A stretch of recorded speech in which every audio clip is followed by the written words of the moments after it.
Gênesis capítulo 19, verso 12. Abram com alegria a palavra do Deus vivo, por favor. Nós saudamos a todos que estão aqui, rogando que o Senhor possa continuar iluminando o coração de cada um de nós em Cristo Jesus.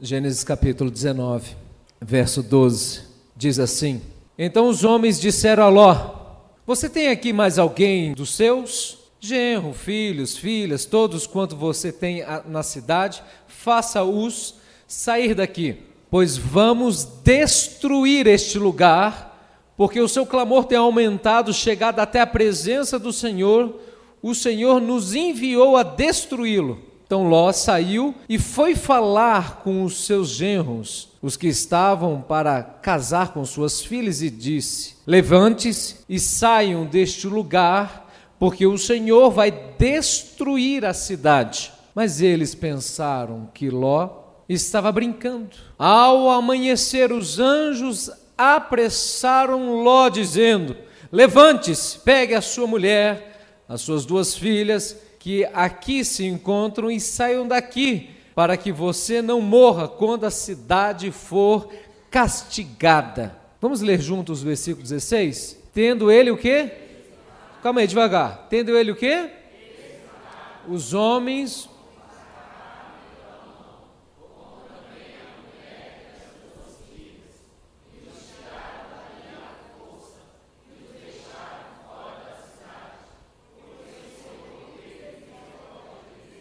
Havendo-os levado para fora, um deles disse: Corra para sair daqui com vida, não olhe para trás, nem pare em toda a campina, fuja para um monte, para que você não morra. Deus, a tua palavra é maravilhosa, e nós queremos ter um discernimento mais aprofundado da vocação que o Senhor tem para nós, das ordenanças que o Senhor tem na sua palavra, e como nós devemos nos posicionar e nos reposicionar conforme a tua vontade e os teus decretos. A nossa vida não nos pertence.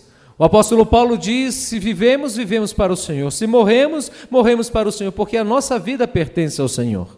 Então Deus nos dê a graça, o entendimento, a compreensão e a plenitude, Senhor, de estarmos efetivamente em obediência, em prontidão para servir-te e fazer aquilo que o Senhor nos ordena em Cristo Jesus. Amém.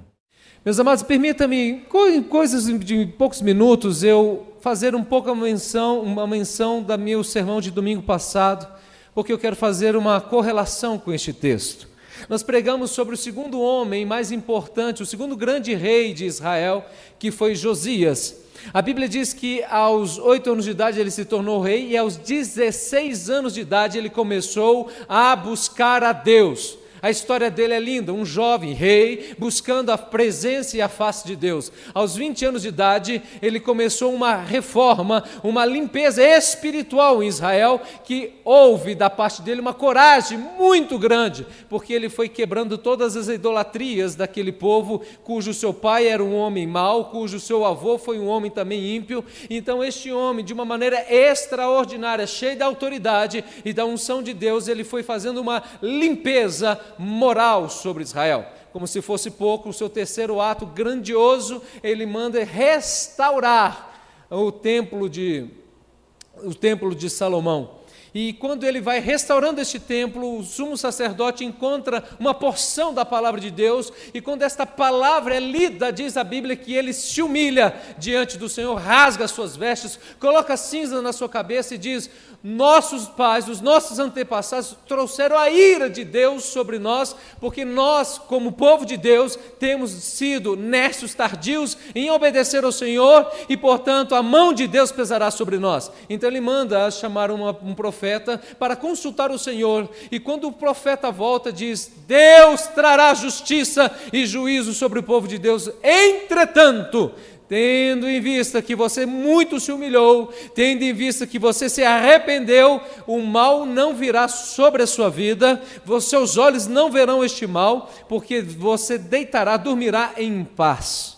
Este homem, queridos, foi um homem realmente que, quando leu esta palavra, então chamou os príncipes, chamou os poderosos de Israel e chamou todo o povo de Deus e leu aquela palavra e ordenou, obrigou, intimou aquele povo a se consagrar ao Senhor e se aliançar com o Senhor. E a Bíblia diz que enquanto ele foi vivo, aquele povo seguiu, aquela geração seguiu fidedignamente o Senhor. Este homem foi um homem extremamente honrado. Este foi o homem de Josias que buscou a presença de Deus, que se empenhou em seguir a palavra de Deus. Mas eu quero hoje, querido, fazer uma leitura da vida de Ló, porque esse texto, querido, a despeito da solene advertência que ele teve, diz o texto que ele se demorou para sair. A minha pergunta hoje para você é: você demora para obedecer ao Senhor? Quão prontamente nós ouvimos a voz de Deus e nos sujeitamos a esta voz, e nos inclinamos a esta voz, e nos colocamos em prontidão para obedecer e fazer a vontade de Deus?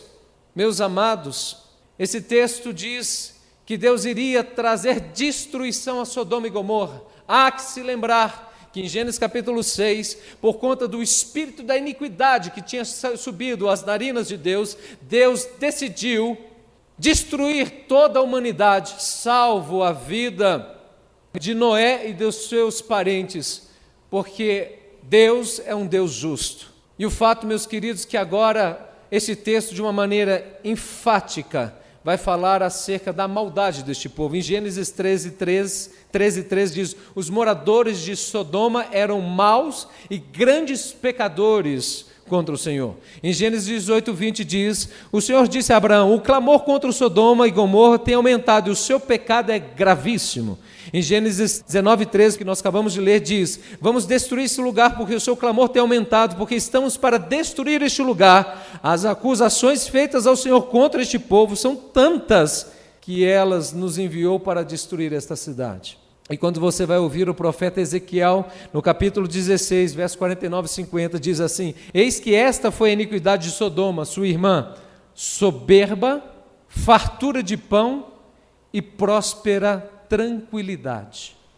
O que levou este povo a um espírito de iniquidade foi que? Soberba, fartura de pão e próspera paz, próspera tranquilidade. Levou este povo a subverter as verdades de Deus, a fazer aquilo que era desonroso ao Senhor. Os anjos então, 2 anjos solenemente, eles conclamam Ló a saírem prontamente daquela cidade. Na realidade, avisam à noite e no dia seguinte eles tinham que sair, ele e a sua família. E aqui, meus queridos, num curso extraordinário que, se você é pai, vale a pena você fazer, Educando Filhos à Maneira de Deus, ele vai nos trazer um preceito extraordinário à luz da Bíblia de como deve ser a obediência de um filho para com um pai. A obediência de um filho deve ser, diga comigo, imediata, completa, sem desafio, sem reclamação. Pastor, se meu filho fizer 2 dessas, eu estou no céu. Diga comigo, completa, imediata, sem reclamação, sem desafio. Não, pastor, se meu filho fizer uma, eu já estou satisfeito. Não, filho. O que a Bíblia nos ensina é que estes preceitos são bíblicos. É claro que existem algumas estratégias comportamentais, vamos chamar assim, que você pode adotar para que o seu filho obedeça imediatamente, completamente. Mas efetivamente os nossos filhos só farão isso, queridos, se o coração deles forem tratados na presença de Deus. A Bíblia diz que a estutícia está ligada ao coração da criança. O teu filho com 1 dia de idade nasceu pecador. O meu filho também, filho, para você não se ofender. Os nossos filhos são pecadores. Eu preciso compreender, querido, que eu tenho que tratar o coração dos meus filhos. Nós precisamos ensiná-lo o que é autoridade, o que é submissão, o que é respeito, e isso deve ser feito, querido, com muita dedicação, com muito inculcar a palavra de Deus, para que seja forjada a verdade de Deus, para que nossos filhos, sim, nos obedeçam prontamente, sem reclamações e sem nos confrontar. Mas isso, queridos, não é apenas para o seu filho, meu filho, e eu creio que isso é possível se nós, à medida que vamos crescendo nesta palavra, ensinando e inculcando isso, os nossos filhos viverem desta forma. Mas eu quero que você entenda que estes 4 preceitos, deste tipo de obediência, é para você que é filho de Deus. É para nós que somos filhos de Deus. Mas não é isso que nós vemos na vida de Ló. A demora na vida de Ló em ouvir o clamor urgentíssimo de 2 anjos e não prontamente os atendê-lo, denota, querido, uma fraqueza no seu coração. A obediência parcial revela um coração não tratado. A obediência parcial ou demorada revela o quanto o nosso coração ainda precisa ser tratado. Pastor, esta palavra é dura, eu sei. Pastor, será que isso é possível? Sim. Permita-me dar um exemplo. Abraão. Mas é o exemplo que Deus traz, norteando quem é Abraão, o seu tio, e quem é Ló, é abismal. Porque diz a Bíblia que Deus virou para Abraão e falou: sacrifique teu filho. Ele levantou-se de madrugada, caminhou 3 dias, tomou o cuchillo, pegou madeira. O filho dele, como se fosse pouco, Isaac, fala: pai, aqui está a madeira, o cutelo, mas aonde está o cordeiro? E este homem, cheio de fé e da obediência, diz: Deus proverá para si. Compare, Ló tinha que sair da sua cidade, Abraão tinha que matar o seu filho, Ló tinha que abrir mão da sua riqueza terrena, Abraão tinha que abrir a mão da maior riqueza da sua vida, depois da sua esposa, o seu próprio filho. A obediência de Abraão é imediata. A obediência de Abraão é completa. A obediência de Abraão é sem acusação. A obediência de Abraão é sem reclamação. É possível isso. E é tão tremendo este texto. É tão sublime esta verdade, clama tanto as nossas vidas, que diz que em Hebreus, no capítulo 11, Abraão recebeu o seu filho como ressuscitado dentre os mortos, porque no seu coração ele sacrificou o seu filho. Ele levantou a faca para imolar o seu filho. Ele chegou a vias de fato no coração. Ele chegou efetivamente e verdadeiramente a executar o seu filho, como uma prefiguração, como uma tipologia, meus queridos, engrandecido seja o nome de Deus, como uma tipificação de um Deus Pai que sacrifica o seu próprio filho na cruz do Calvário. A obediência de Cristo foi completa, a obediência de Cristo foi imediata, a obediência de Cristo foi sem reclamação e sem acusar o seu pai. Mas não foi isso na vida de Ló. Os anjos, seres celestiais, oficiais da justiça do céu, foram até ele, falaram de madrugada à noite: você tem que se preparar, você tem que deixar esta cidade. A perversidade, a malignidade daquela terra, daquele povo era tamanho que eles à noite escutam bater na porta, está no texto, leia depois. E diz assim: nós vimos 2 homens entrarem aqui, manda estes homens para fora que nós vamos abusar deles. Porque nós estamos vendo que tem homens aqui nessa cidade que não é da nossa terra, nós queremos abusar deles. Diz a Bíblia que aqueles anjos estendem a mão e colocam eles em cegueira, ficando tateando a noite inteira sem achar aquela porta. Era a própria presença de Deus. Ló sabia o que eram seres celestiais. Ló sabia, queridos, que a convocação era solene, porque ele mesmo vai falar com os seus futuros genros. Ele mesmo vai falar: olha, apronta-te, porque essa cidade será destruída. E talvez você diga: pastor, mas quão injusto é destruir todos aqueles habitantes daquela terra. Deus é um Deus santo. Deus é um Deus triplamente perfeito e santo, e Ele não aceita o pecado em esfera nenhuma, em hipótese alguma. E a Bíblia diz que Ele é longânimo, mas quando Ele diz basta, é basta. Quando a justiça de Deus vem, virá. E quando Ele se manifesta em Noé, trazendo o dilúvio, ele está revelando, querido, é uma prefiguração daquilo que ele fará naquele grandioso dia, quando ele voltar a segunda vez. A Bíblia diz que todo aquele que não crê em Jesus Cristo será condenado eternamente. O inferno, os diabos, os seus súditos, os demônios e todos aqueles que não confessarem Jesus Cristo como seu Senhor serão lançados no lago de fogo e enxofre, aonde haverá tormento, ranger de dentes por toda a eternidade. A destruição de Sodoma e Gomorra é uma revelação parcial daquilo que o Senhor de fato fará. Mas diz a Bíblia, queridos, que Ló demora. Como, porém, ele se demorasse. Por que ele demora? Eu elenquei 3 elementos aqui. Talvez porque ele estivesse muito apegado às riquezas. Talvez porque ele estivesse muito apegado àquela terra. Talvez porque ele estivesse com o coração acomodado. Existem muitas conjecturas que nós podemos fazer, queridos. Mas o fato é, ele não obedeceu prontamente. A ponto de dizer, veja, aqueles homens o pegaram pela mão, a ele, a sua mulher, as 2 filhas, sendo-lhes o Senhor misericordioso, e os tiraram para fora, ou seja, o empurraram, impeliram para fora.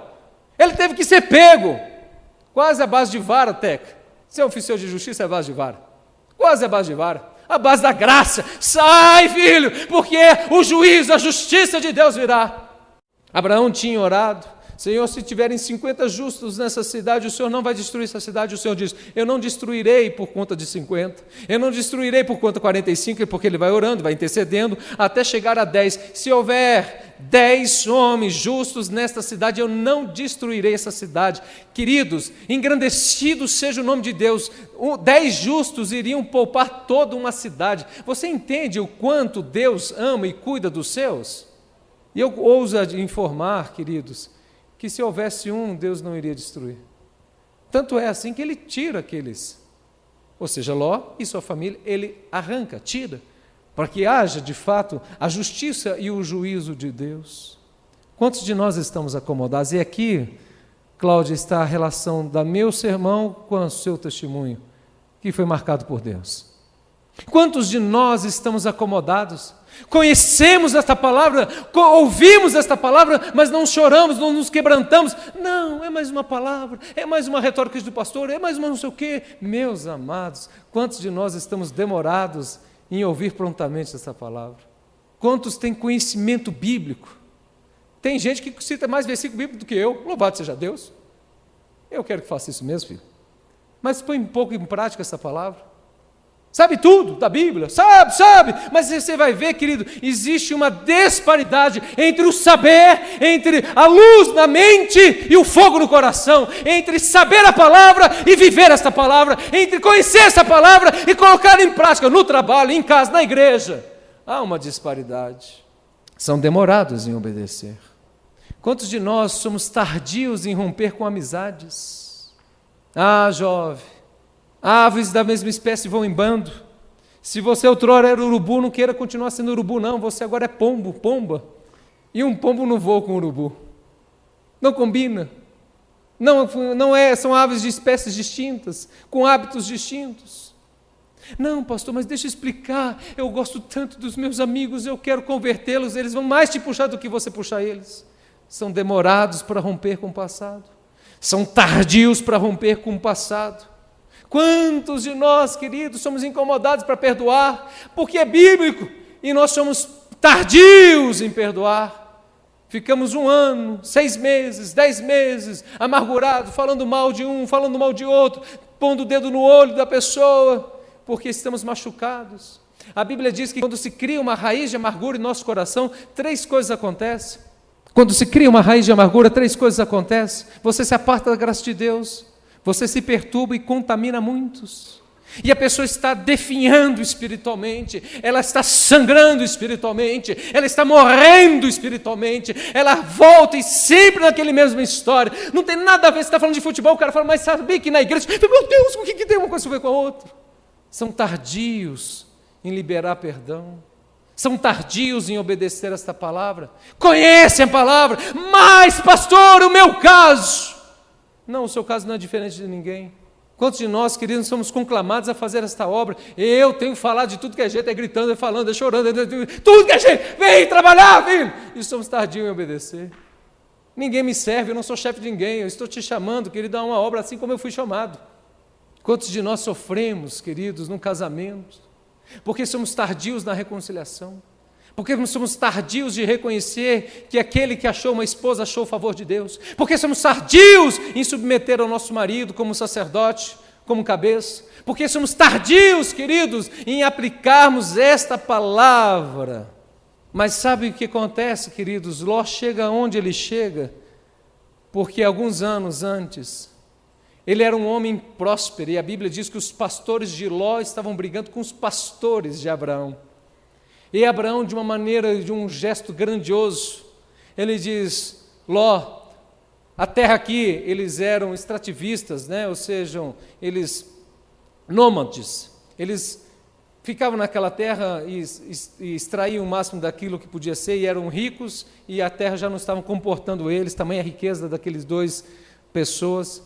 Então ele fala: se você for para o norte, eu vou para o sul, Ló. Se você for para o leste, eu vou para o oeste.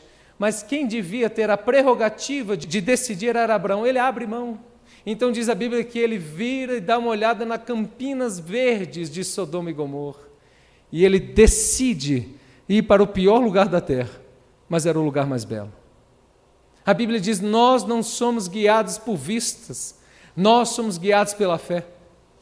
Queridos, nem tudo que reluz é ouro, nem toda menina bonita é para você namorar, nem todo elogio é para você se derreter e falar: ui, ui, ui, ui, ui.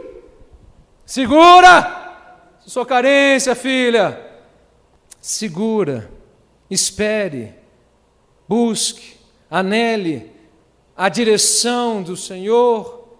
Ele toma uma decisão carnal, ele toma uma decisão precipitada, ele toma uma decisão imatura. Agora impressionante, porque quando ele tinha que prontamente obedecer aos anjos, ele não obedece, Marcílio. Quando Abraão fala com ele, diz o texto que ele já decide na hora. Você entende o contraponto? O que ele deveria fazer? Não, que o Senhor tome a decisão. Ou então, não, deixa eu orar aqui alguns dias. Faz sentido ou não, gente?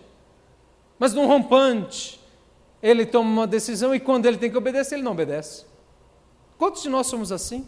Em questões que são delicadas, que requerem maturidade, porque a Bíblia diz: peca quem é precipitado, não é bom agir sem refletir. Então, nesta hora, ele precisava de uma direção de Deus, mas ele decide os seus olhos humanos. Quando ele tem que simplesmente obedecer porque os anjos estão o chamando, ele demora. Precisa ser tomado pela mão. Que tipo de fruto a relutância de Ló produziu? Veja no versículo 9 de Gênesis 19. Eles, porém, disseram: saia daqui. E acrescentaram: ele é estrangeiro, veio morar entre nós e pretende ser juiz em tudo. Vamos fazer com você pior do que com eles. Sabe o que acontece? Os anjos estão dentro da casa de Ló, Marcel, e ele fala: não, por favor, não faça isso, pelo amor de Deus, não se faça isso. Aí aqueles homens se levantam e falam: mas quem é você? Você acha que é juiz? A única passagem que a gente vê Ló se posicionando, repreendendo aqueles homens, ele não é bem atendido, pelo contrário, ele é confrontado, diz: nós vamos fazer pior. A credibilidade daquele homem era pequena, meus queridos. O pastor Luciano dizia que pior do que um muçulmano xiita é um crente chato. Contando com a simpatia do povo, diz Atos, capítulo 2, a cada dia o Senhor iria acrescentando as pessoas que iam sendo salvas. Contando com quem, gente? A simpatia. Para você alcançar a mente, você tem que alcançar primeiro o coração. Aí talvez você fala: bom, pastor, este sinal de alerta para mim não serve, porque eu estou bem acima dessa carne seca aqui. Ah, pastor, a minha vida é muito maior e muito melhor do que Ló. Eu estou quase como o rei Josias, glória a Deus, filho, por isso. Mas deixa eu falar quem é Ló. Eu não contei ainda toda a história para você. Abra a Bíblia, 2 Pedro, capítulo 2, e quem vai falar isso é o apóstolo Pedro, falando agora, o apóstolo Pedro vai nos apresentar Ló. Até agora eu apresentei Ló, segundo a história aqui, com algumas inferências e aplicações e interpretações. Ok, igreja? Ok, igreja? Obrigado, filho. Agora nós vamos ler o que a Bíblia diz acerca de Ló. Eu vou ler o partir do 5 porque tem todo o contexto, aliás, do 4 que tem todo o contexto do que nós estamos pregando. Pois Deus não poupou anjos quando pecaram, mas lançando-os no inferno, prendeu-os com correntes de escuridão, reservando-os para o juízo. Versículo 5. E ele não poupou o mundo antigo, mas preservou Noé. O que diz esse texto aí? Pregador da justiça. E mais 7 pessoas, quando fez vir o dilúvio sobre o mundo de ímpios.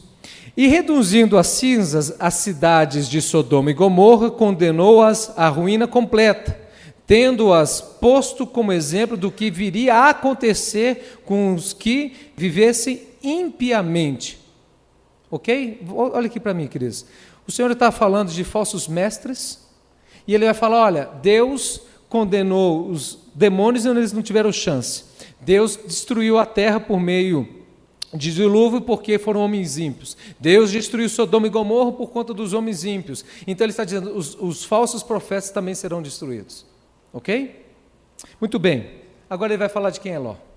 Mas livrou o justo Ló, que ficava aflito com a conduta libertina daqueles insubordinados.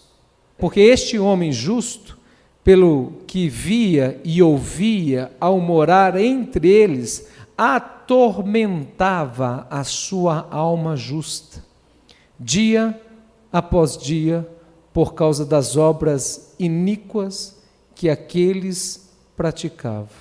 Deixa eu ler de novo para você, filho. Versículo 7. Livrou o justo Ló, que ficava aflito com a conduta libertina daqueles insubordinados, porque este homem justo, pelo que via, ouvia, ao morar entre eles, atormentava a sua alma justa dia após dia, por causa das obras iníquas que aqueles praticavam. Meus amados, e aqui é muito importante nós entendermos, este é o ponto central da pregação. O texto diz que ele era um homem justo, e por ter sido um homem justo, ele foi poupado.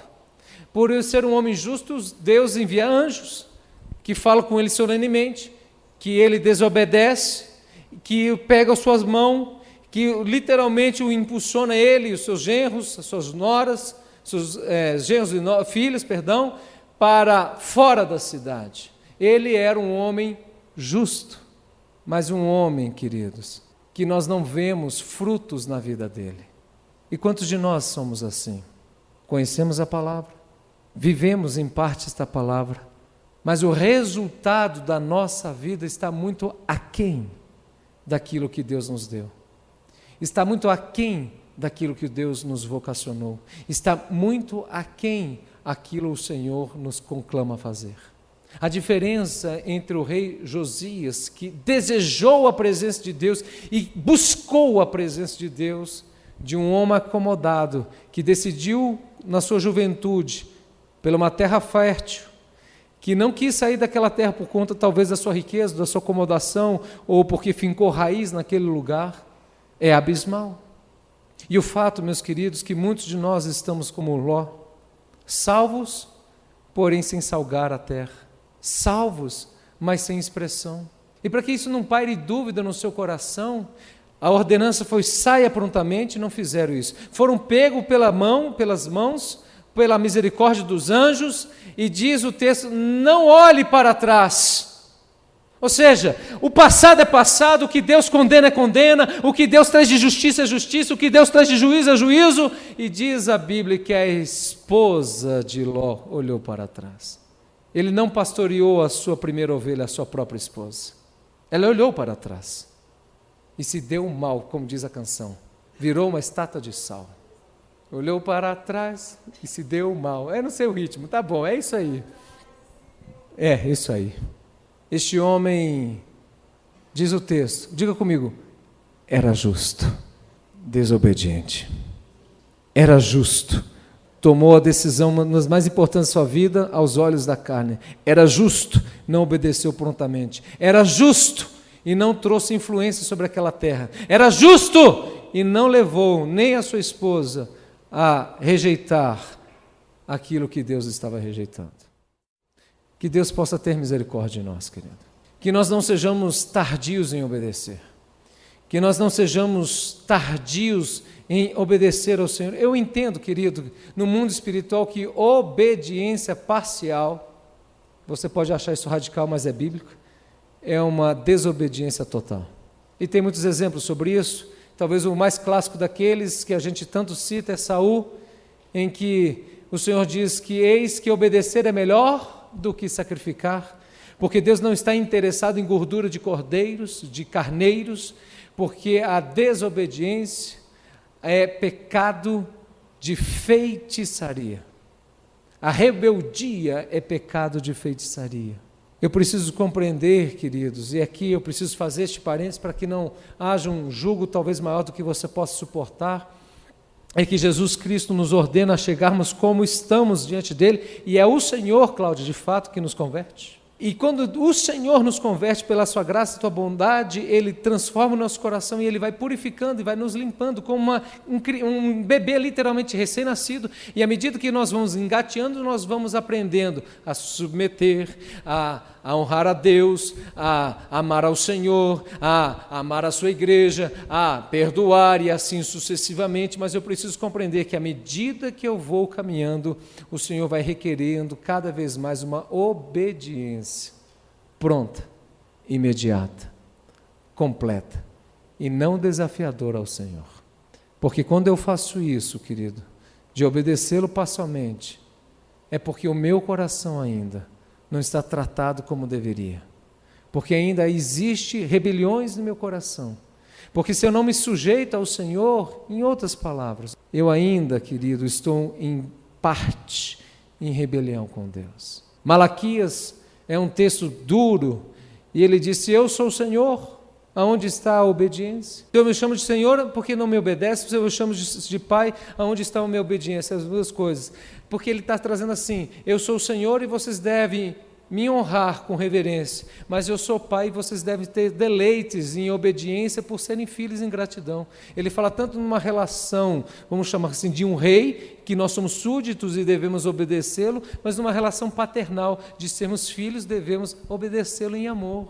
Honestamente, queridos, muitos de nós somos como Ló, tardios para obedecer. E dizemos, não, Deus me entende, Deus me conhece. O Senhor é tão sério quando Ele nos chama, é tão solene quando Ele nos chama, porque a Bíblia diz que, em certa ocasião, Ele chama um dos discípulos e diz, não, mas nós temos que enterrar os mortos. E Jesus diz, deixe os mortos enterrar os seus mortos. O chamado do Senhor requer uma obediência pronta, imediata, completa e sem confronto, porque Ele é o Senhor. Porque se isso não acontecer, se o anzol está na sua boca, querido, ele dá a linha, ele puxa a linha, ele dá a linha e ele puxa a linha, e você pode ter certeza, você vai perder. Se eu tenho que obedecer, por que eu não faço prontamente? Se eu sei que a vontade de Deus é melhor, porque eu não me sujeito a ela? Se eu sei que tudo que Deus faz é perfeito, porque eu não ando nos passos que o meu Senhor manda? Se eu sei que devo fazer, porque eu não me prontifico em fazer? Esta guerra está perdida. Mesmo porque não é uma guerra, a Bíblia diz que com laços de amor, com laços de benignidade, o Senhor nos atrairá. Mas existem casos que muitas pessoas serão salvos pelo fogo. Este é um texto difícil de ser compreendido. Sofrerão muitos danos, queridos, porque não obedeceram imediatamente, prontamente. Eu quero concluir conclamando você. Eu quero me posicionar, pastor. Eu quero ter uma postura diferente. Eu quero não ser rebelde, eu quero obedecer imediatamente. Com os nossos filhos nós não temos que falar 3 vezes, queridos, nós temos que falar uma vez e ele obedecer. Pastor, isso é difícil, faça o curso Educando Filhos à Maneira de Deus, você vai entender o que eu estou dizendo. São 15 semanas, querido, para você desconstruir algumas coisas, porque educando filhos, na realidade, é educando pais. É isso. Um dia, muito tempo atrás, na realidade, uma ovelha minha falou, nossa, pastor, a coisa que me tira do sério é desobediência. E meu filho é muito desobediente. E me tira do sério. Falei, engraçado, eu conhecia bem ele. Falei, engraçado, por que você é tão desobediente com Deus? Ele, meu Deus. E ele era desobediente mesmo. Pensa numa ovelha que me deu trabalho. Desobediente não a mim, filho. Não é a minha vaidade de me obedecer, mas obedecer ao Senhor. Um pregador não pode ter a vaidade, querido, de quando alguém obedece, fala, puxa, me obedeceram. Não.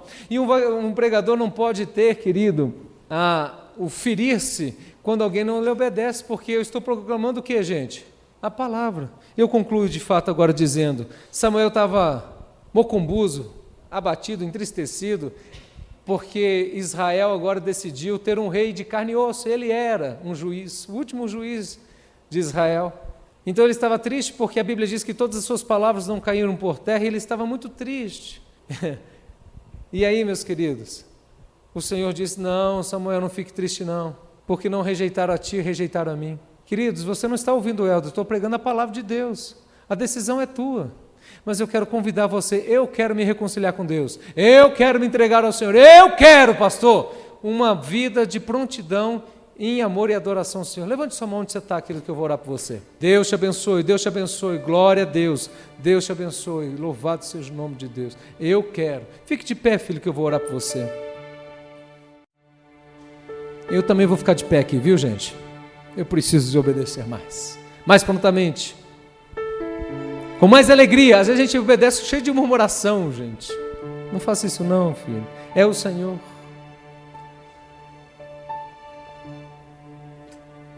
Diga assim comigo: Deus, me perdoe, porque muitas vezes colocamos o nosso eu, a nossa vontade, em detrimento da vontade do Senhor. Sabemos o que é certo, sabemos o que tem que ser feito, mas relutamos. Me perdoe, Jesus. Tenha misericórdia de mim. Ensina-me a ter um coração mais obediente, mais pronto, mais submisso, mais alegre, em se sujeitar a Ti. Ensina-me, Senhor, que o Teu jugo e o Teu fardo é leve.